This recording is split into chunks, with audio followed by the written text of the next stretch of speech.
حي على الفلاح.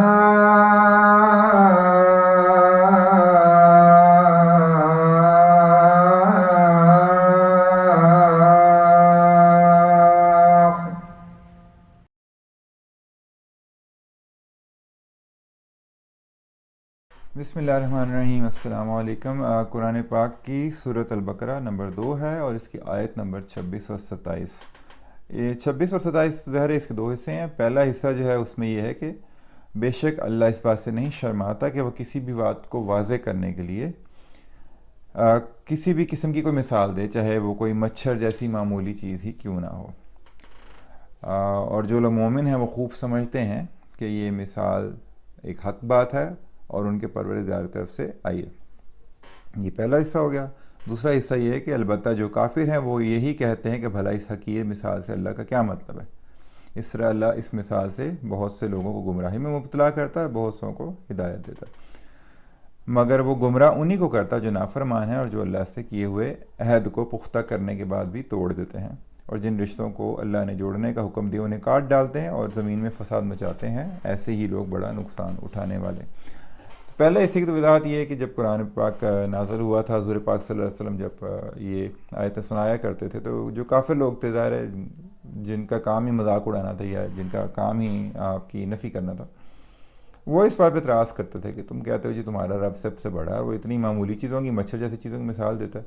تو ویسے تو یہ اعتراض ہی بہت بے تکا تھا. ظاہر ہے آپ کوئی بک بھی پڑھتے ہیں، کسی بھی آپ ایون سائنس کی کلاس آپ کو لیتے ہیں، کوئی لیکچر کی کلاس آپ لیتے ہیں، تو اس میں ٹیچر جو ہیں وہ جب کوئی بات کو ایکسپلین کرنے لیتے ہیں تو کسی بھی قسم کی مثال دیتے ہیں. وہ یہ تھوڑی ہوتا ہے کہ چیز حقیر ہے یا چیز جو عظیم ہے تو اس کی مثال ایسے. ظاہر ہے مکانہ بات تھی، ظاہر ہے کوئی جاہل لوگ ہی اس قسم کی بات ظاہر اعتراض کر سکتے تھے. تو پہلا تو جواب ان کا تھا.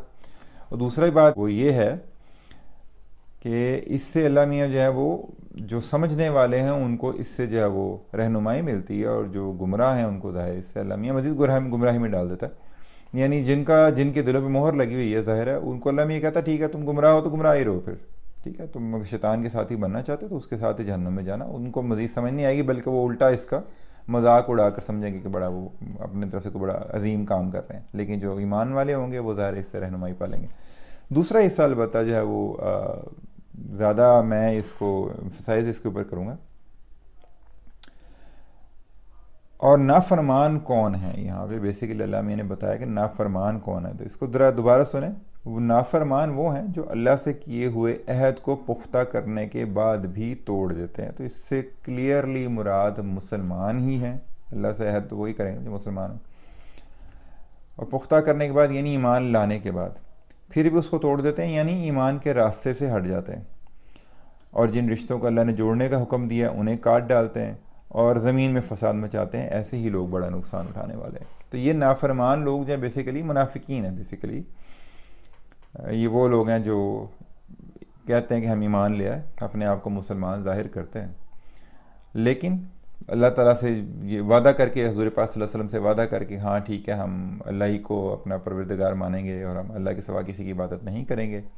یہ وعدہ کرنے کے بعد بھی جا کر پھر غیر اللہ کی عبادت کرنے لگ پڑتا ہے، کسی دوسرے سے جا کر مدد مانگنے لگ پڑتے ہیں، کسی اور کو اپنا رب بنا لیتے ہیں. یہ وہ لوگ ہیں جن کے بارے میں یہاں پہ ذکر ہوا ہے کہ یہ نافرمان ہیں.